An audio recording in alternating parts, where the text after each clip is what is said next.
talking last night about how great, with Scott Sequels, how great athletes are, what do we say, bow-legged and pigeon-toed? Yeah. Well, this is how I stand, just like this. So there's not an athletic bone in this body, which is why I wear the whistle, okay? Ruben asked me to present to you guys today a portion that demonstrates part of the SMAC recipe, number 4, which is being game ready and showing some passion and some excitement. And one of the things that I thought about that popped in my head almost immediately was in the tick, and I love the tick. I don't know how many people in here absolutely love the tick. Where's Cam? Cam's like my guy when it comes to the tick. It's the transition from the Elm Tree of Mastery into the tool for the mistake ritual. And that's what I chose because I absolutely love this. So obviously you guys are athletes here, play the role here. All right, we've talked about Elm Tree of Mastery. So ultimately, Mastery gives players a feeling of, what's that C word up there? Confidence. Okay, confidence is very close. That's the one we get a lot, right? All right, it's control.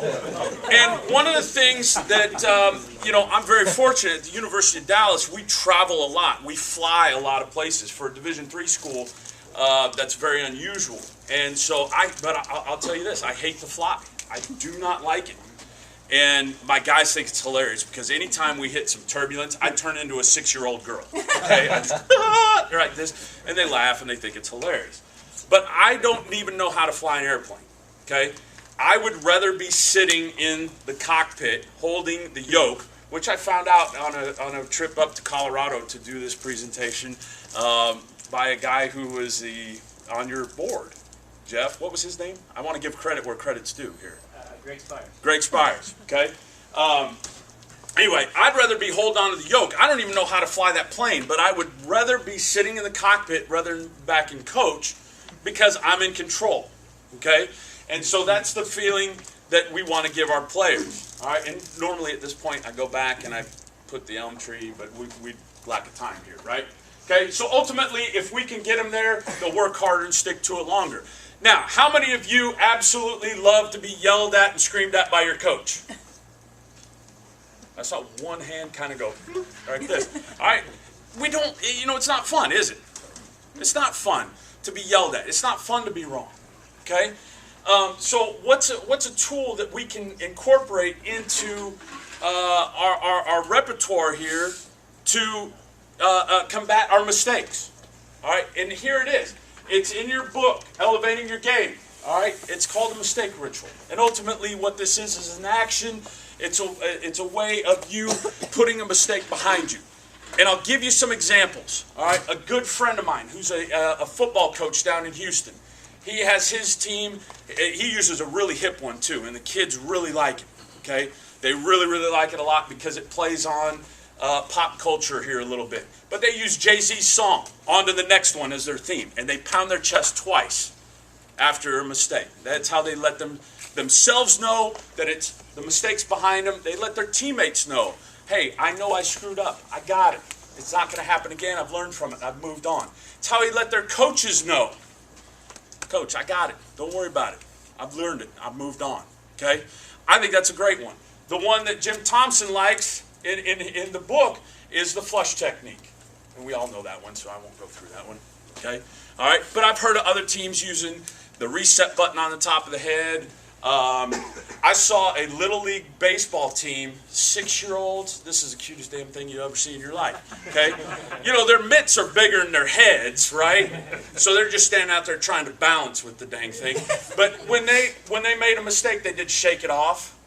These little 6-year-olds, the ball goes by them and they're doing this. Melt your heart. Okay? Here's where it comes in with us. Okay? My team uses this. And 2 years ago, first day of practice, October 15th. That's the first day we can practice. We practice at 6 a.m. in the morning. 5:55, we're all starting to get around the jump circle. And I'm getting fired. I'm getting goosebumps right now thinking about this, man. October 15th, 2013 can't come soon enough. All right? But we get around the jump circle, and I tell the guys, okay, we've got 24 hours to develop a mistake ritual as a team.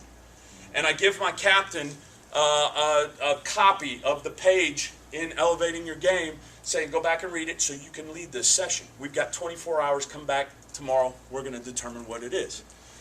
So the next day rolls around, 6 o'clock in the morning, 5:55, we're getting around the jump circle. I said, guys, what do you got? And they step up and they say, and my captain says, Coach, we're going to brush it off our shoulder like it ain't no big deal. And I was like, okay, that's pretty good. But we're going to use the term swag.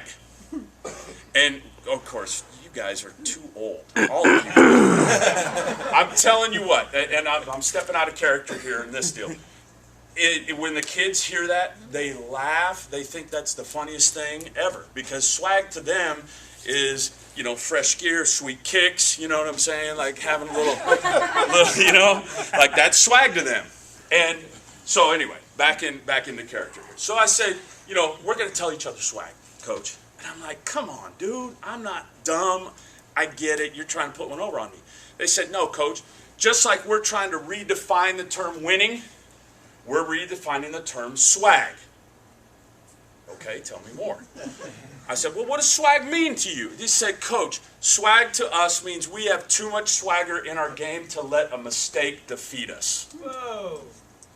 You're telling me I about fell over. I thought my idiots came up with that. It was unbelievable.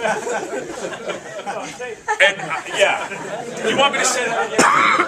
I think this is a brilliant statement. Swag to them says we have too much swagger in our game to let a mistake defeat us.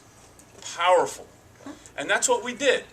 And so we've started incorporating that into, last year we got away from it, but I think we're going to go back to the swag terminology. I think it was super powerful for us. So here's how this works for athletes, you as athletes. Okay? That year, I had a great point guard. He just graduated for me this past year. Great little point guard. He was a coach on the floor. But we get in a fast break situation, and I've got an athletic four. He's just gazelle, jumps out of the gym. And so my point guard's coming down the floor, four-man sprint down the other side, and he throws a lob pass like clear from his knee here, and it sails and goes out of bounds. Gary Brokaw, doesn't that usually happen? No. When you throw a lob pass from down here, yeah, it's going out of bounds, right? So I pulled Drew aside. Drew's a young man's name. I pulled Drew aside and put my arm around him and said, hey, Drew, look, you got to start high and finish high with lob passes, okay? They can't come from below your hip. They're going to sail like that.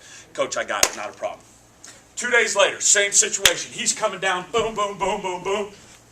Lobs it, goes out of bounds again. I'm down at the other end of the court. Something that already pissed me off earlier. Okay? So already my temperature's boiling. I'm down at the other end of the court. Drew! He turns around and looks at me and he goes, swag, Coach. Right? And at that point, I can't say anything. I can't yell at him anymore. Because what he said to me is, I get it. I made a mistake. I know you told me. It ain't going to happen again. I've learned from it. I've moved on. I'm getting back on defense. Fair enough. Now, here's the key. It only works once. Because if the next day Drew comes down that same thing, throws that lob pass out of bounds, turns around and goes, swag, Coach, I go, liar! Just kidding. All right? No, I'm just kidding. But you see what I'm saying, all right? So, you know, so back out of character, just so you guys know, that story, kids love that thing, and they react the same way you guys do, and you know, it gets me fired up, it gets them fired up, so hope you enjoyed that little portion. Yeah.